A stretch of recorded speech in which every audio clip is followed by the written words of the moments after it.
Hello friends, તો દિવાળીના નાસ્તા માટે આજે આપણે બનાવીશું શક્કરપારા અને તે પણ તમે જોઈ શકો છો એકદમ સરસ પરતો વાળા બનાવીને તૈયાર કરીશું ને હાથેથી આ રીતે તોડીએ તો એકદમ ક્રિસ્પી અને ફરસા બનીને તૈયાર થશે।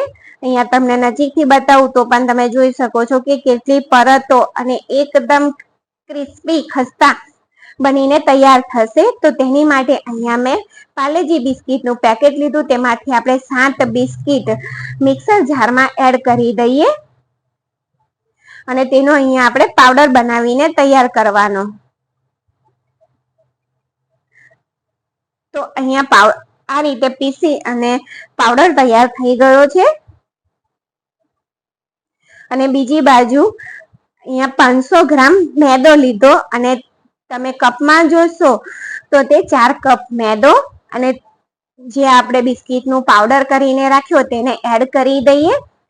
આ રીતે બિસ્કિટનો પાવડર શક્કરપારામાં એડ કરવાથી શક્કરપારા એકદમ બહારથી જે રીતે આપણે લાવતા હોય છે ફરસાણવાળાની દુકાનેથી તેના જેવો ટેસ્ટ આવશે। અને તમારી પાસે કોઈ પણ બિસ્કિટ ક્રીમ વગરના હોવા જોઈએ, તે તમે તેની અંદર પીસી અને એડ કરી શકો લોટમાં।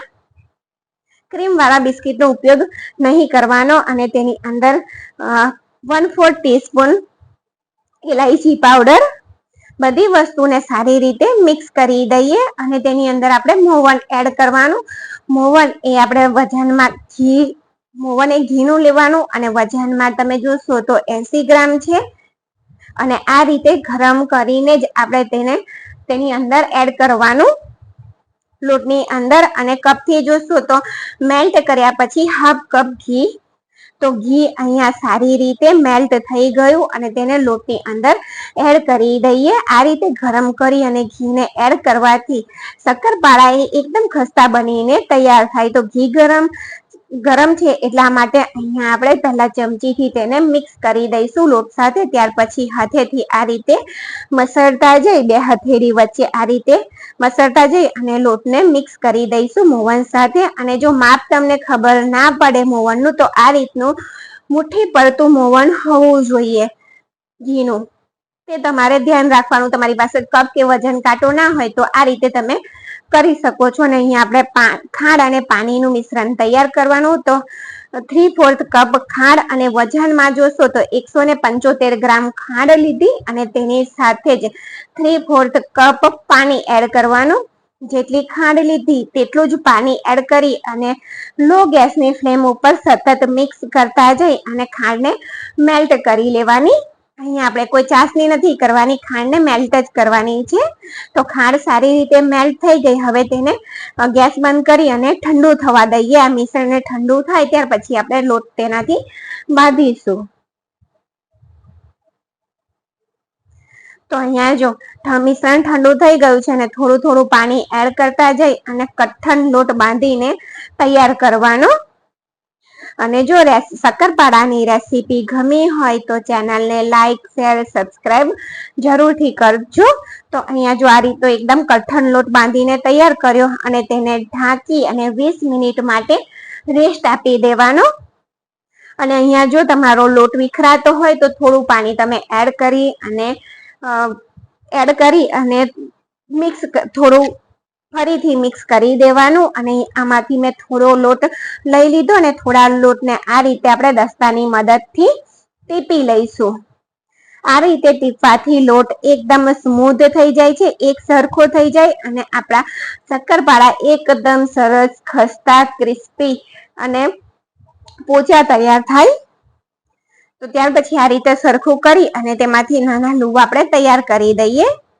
500 ગ્રામ મેદાથી તમે 1 કિલો જેટલા શક્કરપારા બનીને તૈયાર થાય।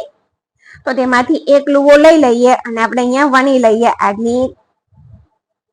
લુવાને આડની પર રાખી અને વણી લઈએ। તો દિવાળીના નાસ્તામાં આ વખતે તમે બહારથી શક્કરપારા લાવવાની જગ્યાએ આ રીતે તમે ઘરે તેને બનાવી અને તૈયાર કરી શકો અને ટેસ્ટ એકદમ સરસ ટેસ્ટ આવે છે। તો જો આ રીતે થોડું વણાઈ ગયું ત્યાર પછી આપણે એક ભાગ આ રીતે ઉપાડી લેવાનો, એટલે કે ઉઠાઈ લેવાનો અને તેને આ રીતે થોડો પોરા એમાં વાળી લેવાનું।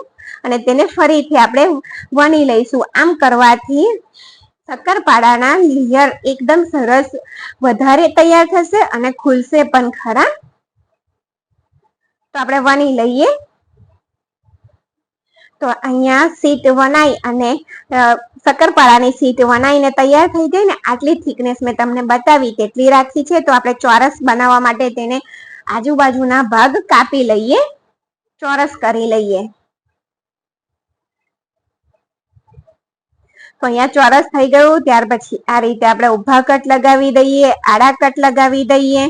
અને અહીંયા તળવા માટે ખાસ તમારે ધ્યાન રાખવાની ટિપ્સ કે તેલ તળવા, શક્કરપારા તળવા માટે તેલ મીડિયમ ગરમ હોવું જોઈએ, ગેસની ફ્લેમ મીડિયમ હોવી જોઈએ, જેનાથી જ તેની પરતો ખુલશે. જો હાઈ ગેસની ફ્લેમ ઉપર તમે તળશો તો તે સરખા તળાય નહીં, અંદરથી કાચા રહેશે.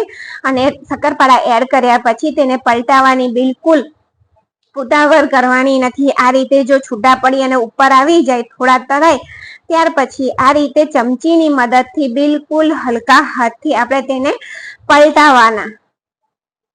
આ નાની નાની ટિપ્સ ને ટ્રિક્સ તમે ધ્યાન રાખશો ને તો શક્કરપારા બિલકુલ તમારા એકદમ સરસ ખીલેલા પરતો વાળા તૈયાર થશે. તો એકદમ ગોલ્ડન કલર ના થાય ને ત્યાં સુધી તમારે તેને ઉલટ પુલટ કરી અને આ રીતે તળી લેવાના. અહીંયા તમે જોઈ શકો છો કે આ રીતનો કલર થાય ત્યાં સુધી આપણે તેને તળવાના. અને ખાસ તમારે યાદ રાખવાની ટિપ્સ કે ગેસની ફ્લેમ મીડિયમ રાખવાની, તેલ મીડિયમ ગરમ હોવું જોઈએ. અને દિવાળી સ્પેશિયલ નાસ્તો શક્કરપારાની રેસીપી ગમે તો ચેનલને લાઈક, શેર, સબસ્ક્રાઇબ જરૂરથી કરજો. તમારા બધાના સાથ અને સહકારની ખૂબ જ જરૂર છે. તમે પરતો જોઈ શકો છો. વિડીયો જોવા બદલ તમારા બધાનો ખૂબ ખૂબ આભાર. અને અત્યારથી દિવાળીની તમને બધાને હાર્દિક શુભકામના.